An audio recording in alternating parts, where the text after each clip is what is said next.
parked there.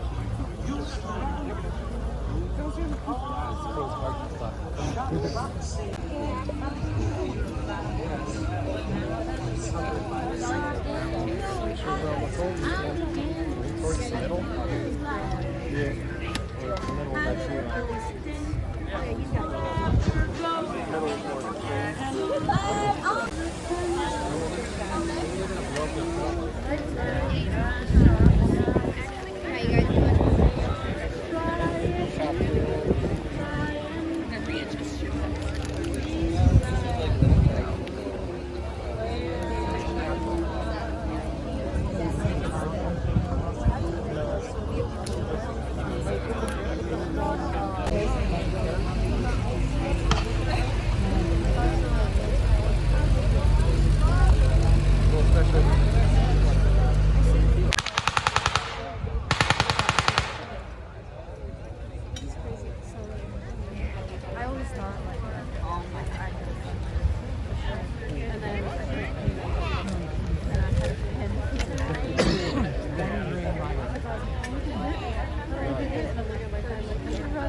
that are in the process of setting up a defensive position in a redoubt in an area in like a hedgy country, and they're trying to stop the advance of the British military.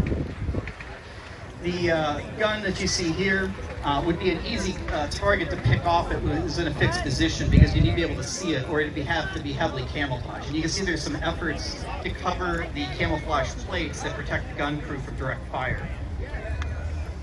The RSO tractor that dropped off the 75mm pack gun, that's now in position. You can see it has a very low profile, even though there's like a 3-foot berm or 2.5-foot berm there. It's enough to cover most of the weapon, and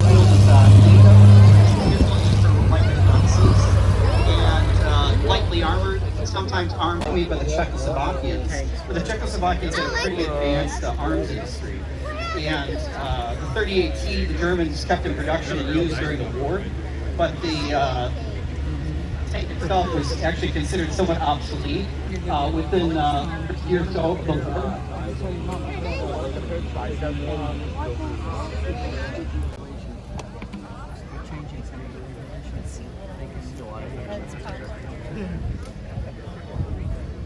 Oh no, you're done the battle.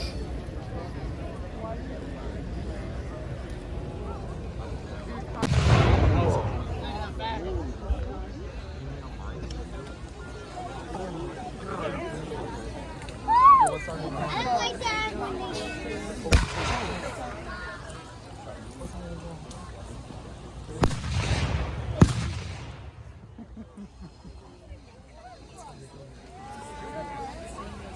Come on, Edie. Fire. Boom!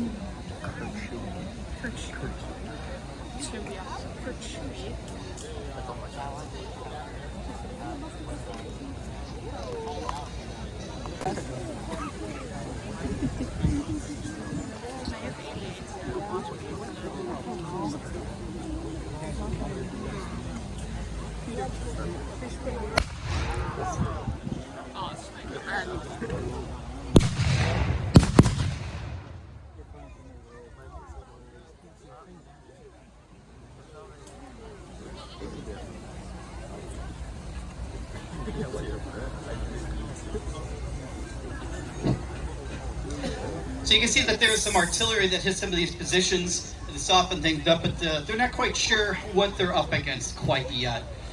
There's some American infantry moving up in the right flank. These guys are kind of screening to probe and see where the enemy positions are.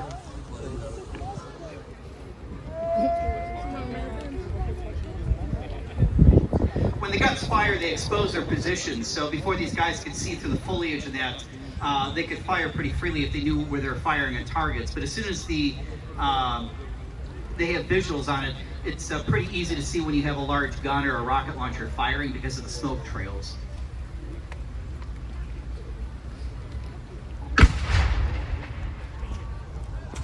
That was the idea. And that's exactly what it's designed for, as opposed to supporting to fire up a direct fire onto the enemy. So these guys are starting to take hits and they're starting to go to ground because now they're pinned down. You want to try to catch your enemy out in the open if you can, because it's a lot easier to hit targets.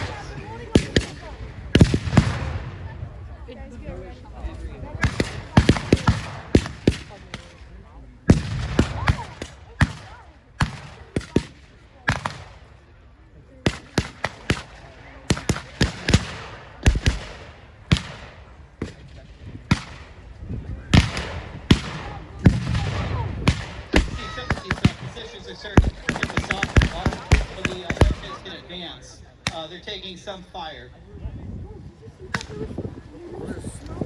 Germans are firing here 19 Gewehr, which is a bolt-action rifle, standard issue rifle by the Germans. They also had MP-34 and 42 light machine guns. When you hear them, they fire, they rip off a belt. It's almost like a non-stop firing buzz noise, and the very high rate of fire was to be able to hit targets while they're moving out in the open. Most of the time, the target's only presented for maybe 2 to 3 seconds, so you have to be pretty quick and send a lot of rounds out of range.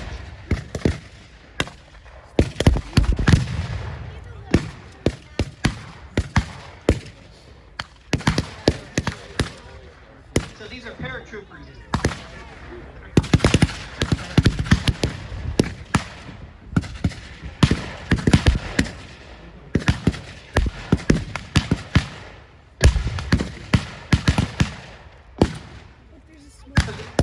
The Germans are looking to counterattack, so these engineers are starting to move forward. They're trying to counterattack the American positions. With the basic premise of a counterattack is that you want to move forward and try to knock the enemy off balance while they're trying to advance. Because the last thing they usually expect while they're advancing is to be pushed back by another advance to the other side. They also are usually, again, they're in somewhat exposed positions, so it's a lot easier to dislodge the enemy when they're out in the open or they're in unprepared positions. They're being covered by the support of the 8-wheel car, and then the gun would be able to tear through all of the entrenchments on the other side and also pick out light vehicles and the bunkers that might be there.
Both of those are carrying troops on the front line. The 51 half-track was a standard troop carrier that was armor plated used in infantry divisions, and it is armed with an MP-34 and MP-42 machine gun with a gun shield in front. So they're able to lay down covering fire, use it as a mobile bunker, while they're able to move the troops up into the field. You'll also notice that they use the armor as a way of covering the infantry in the past. They'll actually use it as a mobile bunker as they're moving. And armor is not something that the aircrew reserve prepared for. So you can see these guys starting to back up and pull back from the field because they don't have any anti-tank weapons that are large enough to take out the armored car or to deal with the half track that's moving up. And generally, if you were in a situation like this, they would definitely be in a bad situation, the Americans. You can also see that there's a lot more enemy infantry in position than they were realizing, and clearly they came out with reinforcements. There's something about the size of a platoon or two platoons with the troops out of the field right now.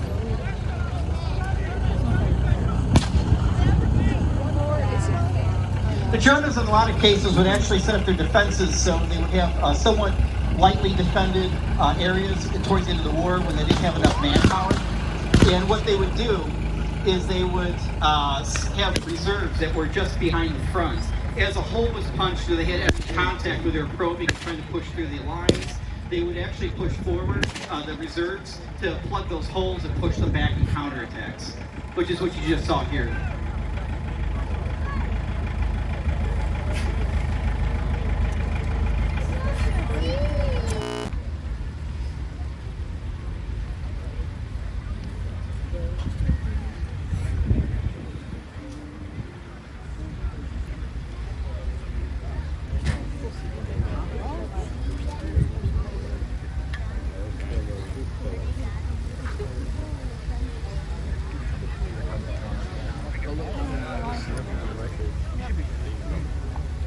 Yeah, that's it. Oh, they didn't treat.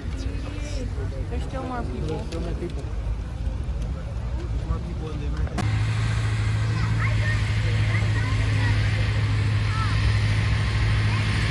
You can see on that 251 half track that's making a flyby here that, again, it's all sloped armor on the upper surfaces and on the correct places, plate protecting the engine. And the reason for the tracks on it is because it can go through mud and muck. Also, with that towing capacity, is prepping to fire against any potential counterattacks coming from the Allies. The Kupelwagen is an interesting vehicle because it was developed using a VW chassis that they modified to give it a little bit better cross-country performance. They put a different body on it so it's easier to get in and out of and be able to transport more. But essentially, it's a VW Beetle. The engines, the brake system, and everything are the same pattern VW Beetle that was built under the Nazis when the Nazis established the Volkswagen company, the People's Car Company, which is a very National Socialist group, slogan that they put together to try to give every German citizen a car that was very affordable, because cars were very expensive back then in Europe. But once the war hit, everybody who was saving their pfennigs to an occupied Germany. Well, we got a counterattack coming. You'll see the British elements moving out, and they have a band on their arms on their Jingo armored cars. They're going to use their reconnaissance vehicles to make contact. They're trying to come to the rescue of the airplane that got wiped out. But there's this usually a lead element for a larger armored force that will usually follow it behind. You're trying to lead out suppressing fire. You can see the Panther Trek clear in the center of the field, basically trying to get their weapon in order so they can try to take out these vehicles at close range. The Panther Trek at that range in real combat would pretty much destroy about anything inside the field. You can call the 75mm packet gun into action and fire. The mortar's now firing and return fire as well. When the gun fires, you see that it has a large muzzle brake on the front that bends the gases off to the side, which helps reduce the recoil on the barrel, so you can build a lighter weight superstructure. The smaller anti-tank gun that you see also behind the berm is a 50mm German gun that just fired. The 50mm tac gun was replaced 37mm guns early in the war to deal with up armored tanks, but it didn't have enough power to take out Soviet tanks, and in some cases taking out American surface tanks. You can see the German armor for Sector Canada. Panther tank destroyer. It is silhouette, so it can hide behind buildings and foliage pretty easily, and it's that sloped armor to really give a lot of protection. It was a lot easier to build a fixed gun without secret. It also makes it much stronger than a regular tank. There's a Panther 2 that's also on the field too. The Panther has a 20 millimeter gun and also a 15 light machine gun, so it can lay down anti-infantry support. But this phase of the war is completely obsolete. But it's still in training formations to learn how to drive tanks. They're also used for local defense battalions, like against trench resistance in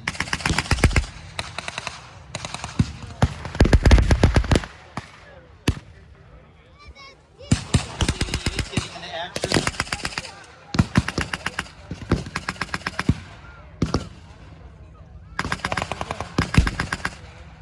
Here comes the boom.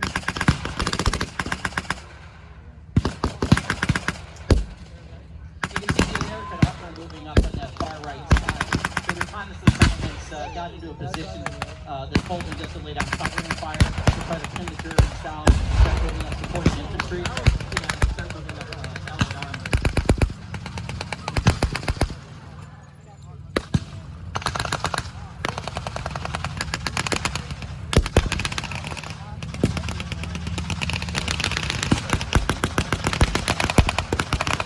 The first tank that you see coming through is a F-22 Locust.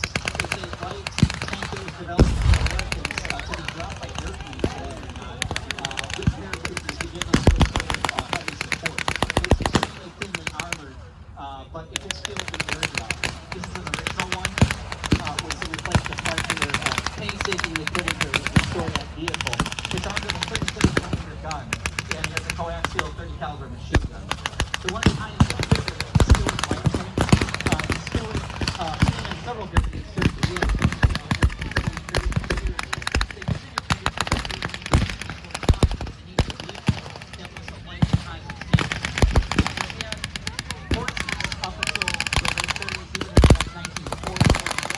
But the Army quickly replaced horse units in the U.S. Army just on the eve of World War II. And this is a good example.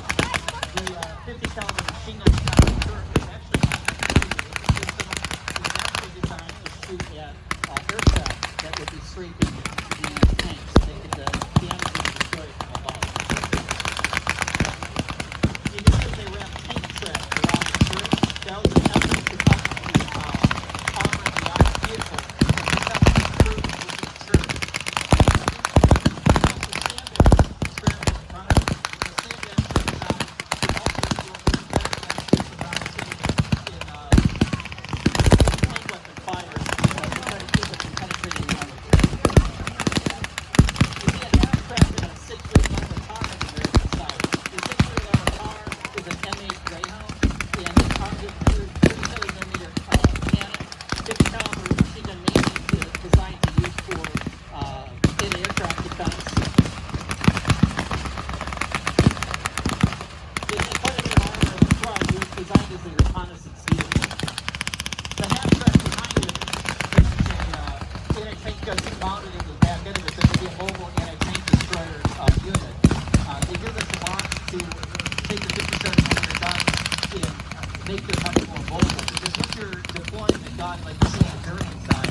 lot of the Jeeps that you see out in the field is very ubiquitous to see them with the American Army. But the Willys Jeep was originally developed. That was a Willys car that broke. Willys did survive after the war for some years. But the Jeep, in its configuration through the war, it was designed to be mass produced. And the Americans looked at the idea of blowing out as much content and material as you could possibly get, and with the idea that you would take casualties and that everything is replaceable. The Jeeps were generally considered by combat data from units that were serving the front lines to maybe be service vehicles for